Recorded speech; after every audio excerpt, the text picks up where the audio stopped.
Je ne m'attendais pas à ce que cette nouvelle change ma vie. Tout a commencé un mardi soir. Mon fils, Adrien, m'appelle d'un ton enjoué. C'est rare ces derniers temps. Il m'annonce qu'il va se marier. Une grande cérémonie sur une plage paradisiaque, aux Maldives. Il parle vite, sans me laisser le temps de dire grand-chose. Il me décrit le lieu, la robe de la mariée, les fleurs, les invités triés sur le volet. Et moi, j'écoute, le cœur serré mais souriante. Je suis heureuse pour lui, vraiment. Mais il y a un petit détail. Il mentionne comme ça, presque entre deux phrases. On est un peu juste côté budget. Tu pourrais nous aider un peu? Je comprends que un peu signifie plusieurs milliers d'euros. Il me rassure, promet que tout est déjà bien organisé, qu'il ne reste plus qu'à ajuster quelques trucs. Je n'hésite pas. J'ai toujours été là. Toujours. Je lui transfère la somme, sans condition. Les semaines passent. Étrangement, je suis tenue à l'écart. Pas de discussion sur la robe, ni sur le menu. Aucun mot sur la liste d'invités. Et quand je pose la question, la réponse est vague. C'est la belle famille qui gère, tu comprends. Je commence à sentir quelque chose. Un froid, une distance. Mais je ravale mes doutes. Parce que c'est mon fils. Parce que c'est son moment. Parce que j'ai l'habitude, maintenant, d'être mise de côté. Et puis un jour, au détour d'un message, il me glisse que la belle famille veut quelque chose de moderne, de classe, tu vois? Je ne comprends pas. Je me dis, suis-je si peu présentable? Trop mère célibataire pour leur standing? Mais je ne dis rien. Je m'efface, doucement, comme toujours. Je souris quand il appelle. Je fais semblant d'être enthousiaste quand il m'envoie des photos du lieu. Et je m'accroche à cette idée. J'y serai. J'y serai, même si je ne suis pas au centre. J'y serai, même s'ils ne m'ont pas vraiment incluse. Ce mariage, je l'ai rêvé. J'ai imaginé le moment où je le verrai. Lui, mon petit garçon, en costume beige, les pieds dans le sable, sourire aux lèvres. Où je prendrai sa main, juste avant qu'il dise oui, et où il me remercierait du regard. Mais à mesure que la date approchait, une vérité s'installait. Je n'étais qu'un nom sur une liste de virements. Et j'ignorais encore que ce qui allait arriver allait me hanter, ou me libérer. Parce que parfois, on pense faire partie d'un rêve, alors qu'on est déjà en train de vivre un cauchemar. Tout s'est effondré dans un simple email. J'étais dans ma cuisine, une tasse de thé à la main. Une journée banale. Je reçois une notification. Un mail d'Adrien. Objet. Ah, propos du mariage. Je souris, naïvement. Peut-être les derniers détails, mon billet, des nouvelles du programme. Je clique. Et là, je lis. Finalement, on pense que ce serait mieux que tu ne viennes pas. La dynamique serait un peu tendue avec la belle famille, tu vois? Mais pas de panique, la cérémonie sera diffusée en ligne. Si tu veux vraiment assister, tu peux regarder en ligne. Ha ha ha. Ha ha ha. Je reste figée, littéralement. Mes mains tremblent. Mon cœur ralentit. Il vient de me désinviter, de mon propre fils, du mariage que j'ai partiellement financé. Et il ajoute un ha ha ha. Je relis la phrase, 3 fois, 10 fois, comme si mes yeux pouvaient se tromper. Mais non, c'est bien là, noir sur blanc, pas un appel, pas une explication, pas une conversation, juste ça, un mail, froid, moqueur, comme si j'étais une collègue de travail, comme si je n'étais rien.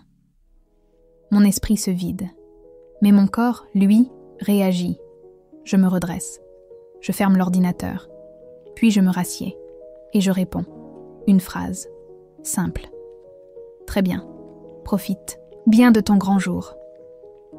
Pas de point d'exclamation, pas de smiley, juste la vérité. Je ne lui laisserai pas voir ma douleur, je ne lui donnerai pas ce plaisir. Je pense que c'est à ce moment précis que quelque chose en moi a changé. Je n'ai pas pleuré, pas crié, pas supplié. J'ai juste compris. compris que ce n'était pas un malentendu, pas une décision précipitée. C'était une exclusion volontaire, un rejet assumé, et ce n'est pas qu'un mariage qu'on m'enlève. C'est une place, une reconnaissance. Mon rôle de mère, il m'a rayé, délibérément, et il a ri en le faisant. Le lendemain matin, mon téléphone sonne. Encore, et encore, et encore. Adrien, des appels manqués, des messages. Tu es fâché ? Je voulais juste éviter les tensions. Tu vas bien ? Dis quelque chose. Maman ? Mais moi, j'étais déjà ailleurs. Pas en train de pleurer, pas en train de supplier, mais en train de réfléchir, méthodiquement, froidement. Parce que tu peux ignorer une mère, tu peux la mépriser, la rejeter, l'effacer, mais tu ne peux pas t'attendre à ce qu'elle disparaisse sans rien dire. Non. Ce jour-là, une nouvelle version de moi est née. Et cette version-là ne pardonne pas. Quand on vous arrache votre dignité, il vous reste votre mémoire. Et croyez-moi, j'ai la mémoire tenace. Les gens me voient comme une femme calme, discrète, une mère so classique qui reste à sa place.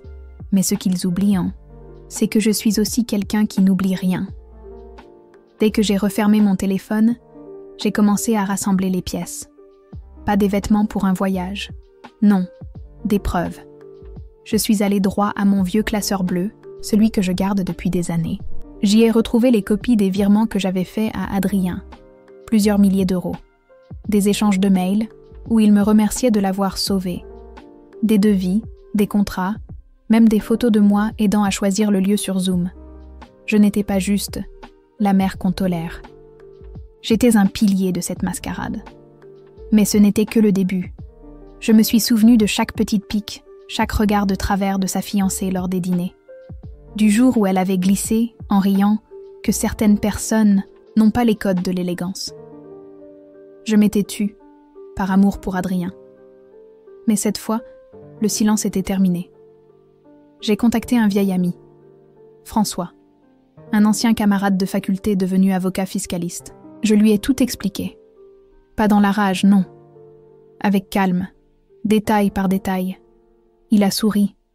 Pas par moquerie, par respect. Et il m'a dit « Tu n'es pas impuissante, Héloïse. Tu n'as juste jamais utilisé tes armes. » Alors j'ai commencé à les aiguiser. J'ai creusé plus loin, très loin. J'ai découvert que la belle famille, vous savez, celle qui m'a trouvée trop provinciale, avait des choses à cacher. Des affaires pas très claires, des montages financiers douteux. Et Adrien, il n'avait aucune idée de tout ça. Il était trop occupé à jouer au gendre parfait. Puis, j'ai eu une idée, un plan. Pas une vengeance de film. Pas une scène où je débarque en robe rouge pendant la cérémonie. Non, quelque chose de plus propre, plus élégant. Quelque chose qui ne fait pas de bruit, mais qui laisse des cicatrices. Je n'étais pas en colère.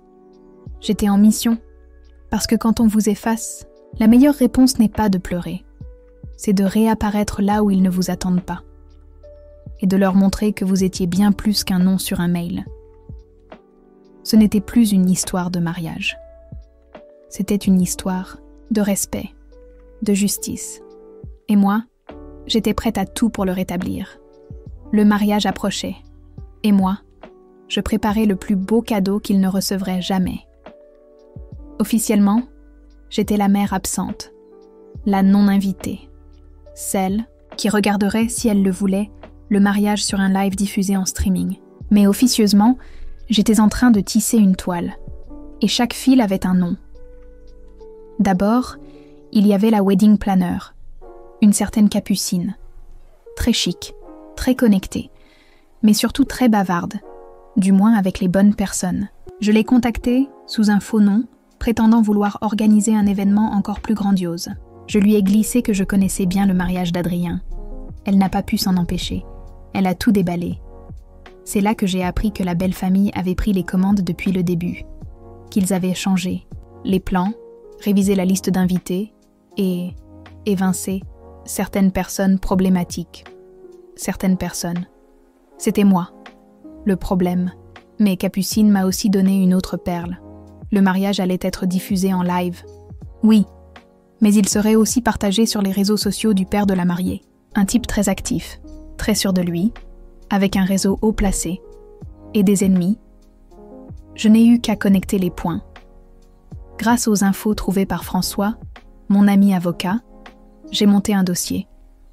Un vrai. Avec les bons documents, les bons liens, les bons témoins. Et je l'ai transmis. Pas à la police. Non. Mais à un journaliste.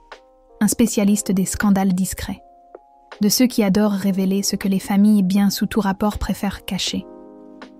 Puis, j'ai réservé un billet, pas pour les Maldives, pour Paris. Un restaurant discret. J'y ai invité la tante paternelle d'Adrien, une femme droite, franche, qui m'a toujours respectée. Je lui ai montré tout ce que j'avais fait pour ce mariage, tout ce qu'il m'avait pris. Elle n'a rien dit, mais ses yeux disaient tout. Elle est repartie furieuse. Et moi, je savais qu'elle parlerait aux bonnes personnes. Pendant ce temps, Adrien continuait d'appeler. Il m'écrivait des messages de plus en plus paniqués. « Pourquoi tu ne réponds pas ? Tu veux vraiment tout gâcher ? » Gâcher ? Non. Je voulais révéler. Mettre en lumière ce qu'il voulait te cacher. Et quand on éclaire les choses dans le noir, on voit qui était réellement sale. Le mariage allait commencer dans 3 jours. Et tout le monde allait bientôt voir que, parfois, le conte de fées commence à s'écrouler bien avant le oui. Le jour du mariage est arrivé, et pendant qu'il se pavanait sous les palmiers, moi, j'étais parfaitement tranquille. Pas sur une plage, pas devant un écran, mais dans un salon parisien, avec une tasse de café à la main, et un sourire que je n'avais pas eu depuis longtemps. À l'heure exacte où Adrien et sa douce échangeaient leurs vœux, une notification est apparue sur mon téléphone. Scandale financier. La vérité derrière la fortune d'un magnate de l'immobilier français. L'article venait de sortir. Signé par un journaliste reconnu, avec toutes les preuves que j'avais réunies soigneusement. Le père de la mariée. Démasqué. Le mariage, détourné de son conte de fées. Et le timing, parfait. J'ai ouvert le live du mariage, juste par curiosité. Rien de plus. L'image était splendide. Une plage dorée, des invités souriants. Adrien, en costume. Claire, l'air tendu. Très tendu. Et là, ça a commencé.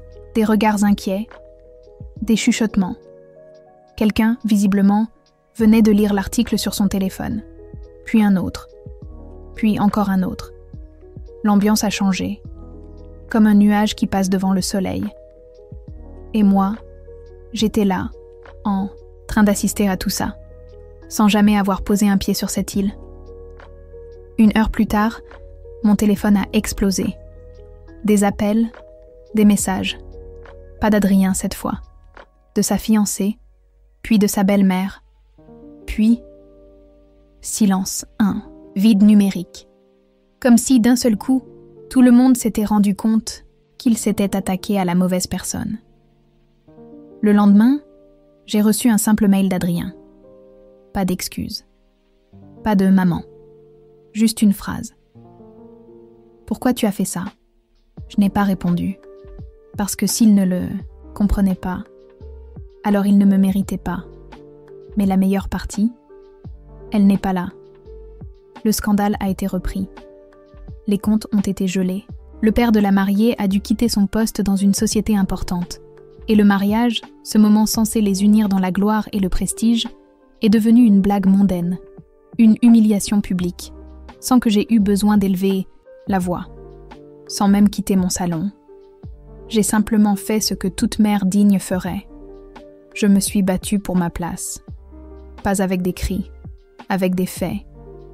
Et croyez-moi, le monde se souvient bien plus d'une vérité exposée que d'un baiser échangé sur une plage. Ce qui est fascinant avec les gens qui pensent avoir le contrôle, c'est qu'ils oublient une chose essentielle. Le silence n'est pas de la faiblesse.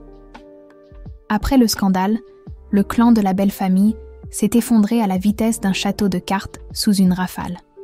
Le père cernés par des enquêteurs. Les comptes gelés. Les contrats résiliés un par un. Le nom de famille, jadis synonyme de pouvoir, traîné dans la boue médiatique. Mais ce n'est pas ce qui m'a le plus satisfaite. Non. Ce qui m'a vraiment donné cette sensation de justice, presque chirurgicale, c'est Adrien. Lui qui riait dans ce fameux mail. Lui qui m'avait rayé de son monde sans la moindre hésitation. Il était devenu invisible. Plus un mot, plus un appel. Juste une absence sonore. J'ai appris par des connaissances que le retour des Maldives avait été glacial, que le couple avait failli se séparer avant même la fin de la lune de miel. Tensions, reproches, regards accusateurs. La mariée accusait Adrien de ne pas avoir géré sa mère. Adrien, lui, réalisait qu'il s'était entouré de requins et qu'il avait jeté à la mer la seule personne qui savait nager. Il a essayé de garder la face, de prétendre que tout allait bien. Mais la vérité, c'est que plus personne ne voulait s'associer à lui. Son propre patron a commencé à prendre ses distances. Parce que dans ces cercles-là, la réputation, c'est tout. Pendant ce temps, moi, je reprenais ma vie. Tranquillement, sereinement, mais différemment. Quelque chose en moi avait changé. Je n'étais plus celle qu'on interrompt au milieu d'un repas, plus celle qu'on invite par politesse, plus celle qui finance, sans jamais exister. J'étais devenue celle qu'on respecte, même de loin, surtout de loin. J'ai recommencé à sortir, à voyager. J'ai redécoré mon appartement, jeté toutes les photos de famille sauf une où Adrien avait encore 5 ans, assis sur mes genoux, son regard plein de gratitude et d'amour.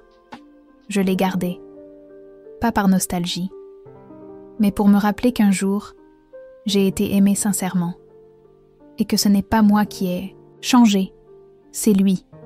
Et parfois, quand on perd un enfant devenu adulte, ce n'est pas une tragédie, c'est une délivrance. Les semaines ont passé, puis les mois, et pendant tout ce temps, pas un mot de mon fils. J'avais tourné la page. Du moins, c'est ce que je pensais. Jusqu'à ce fameux matin. Un numéro inconnu m'a appelé. J'ai failli ne pas répondre, mais une intuition m'a poussé à décrocher. C'était elle, la mariée. Sa voix tremblait. Elle parlait doucement, comme si elle ne voulait pas être entendue.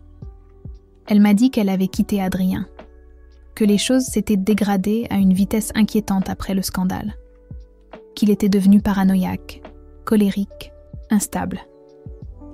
Et puis elle m'a lancé une phrase que je n'oublierai jamais. Je croyais qu'il avait coupé les ponts avec vous pour se protéger. Mais c'est toi qu'il protégeait de lui. J'étais restée figée. Elle ne voulait pas d'excuses, ni de pardon. Elle voulait seulement que je sache que je n'étais pas le problème.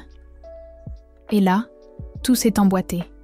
Les souvenirs, les petites humiliations, les remarques blessantes, les décisions qu'il prenait sans jamais me consulter, même quand je payais. Ce que je prenais pour de la distance, c'était du mépris. Et ce que je prenais pour de l'amour maternel, c'était de la naïveté. Mais la mariée ne s'est pas arrêtée là.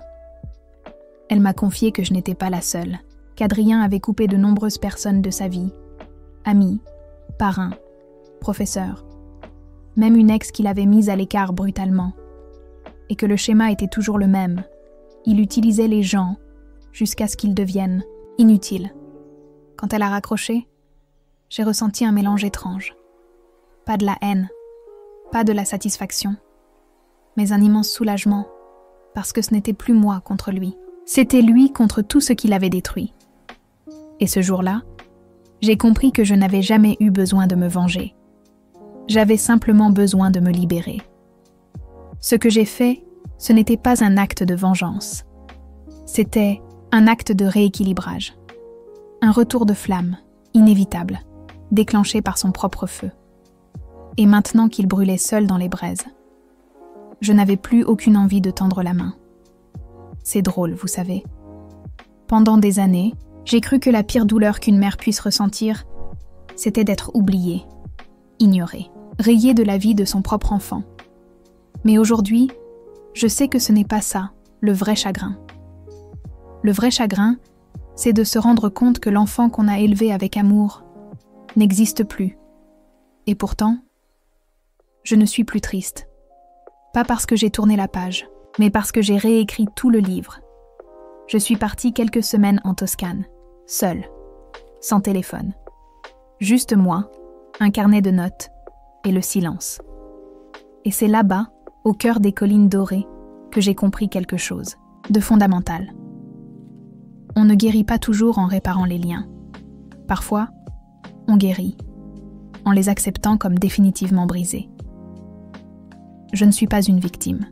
Je ne suis pas non plus une femme amère. Je suis une survivante. D'un lien toxique, d'une relation unilatérale, d'un rôle qu'on m'avait imposé et que j'ai enfin refusé. Quand je suis rentrée, j'ai fait quelque chose que je repoussais depuis trop longtemps. J'ai modifié mon testament, plus un centime pour Adrien. Tout ira à des associations qui soutiennent les femmes isolées, les mères seules, celles qu'on fait taire et qui se relèvent. C'est peut-être là ma vraie revanche. Pas dans la destruction, mais dans la transmission d'une force. Adrien, je ne sais pas où il est. La dernière fois que j'ai entendu parler de lui, il essayait de vendre sa voiture pour rembourser une partie des dettes de sa belle famille. Ironique, non? L'homme qui me disait que je n'étais que sa mère, qui riait de moi dans un mail, qui me traitait comme un fardeau, vit maintenant dans l'ombre de ses propres choix. Et moi, je vis. Je respire mieux. Je ris plus fort. Je regarde l'avenir sans plus jamais baisser les yeux. Parce qu'au fond, cette histoire n'est pas celle d'une mère rejetée. C'est l'histoire d'une femme qu'on a voulu effacer et qui a choisi d'exister plus fort encore. Et si je devais laisser un message à celles et ceux qui m'écoutent, ce serait celui-ci. Ne laissez jamais personne, même pas vos enfants, vous faire croire que vous ne méritez pas d'être respecté. On peut aimer profondément et dire stop fermement. L'amour ne justifie pas l'effacement.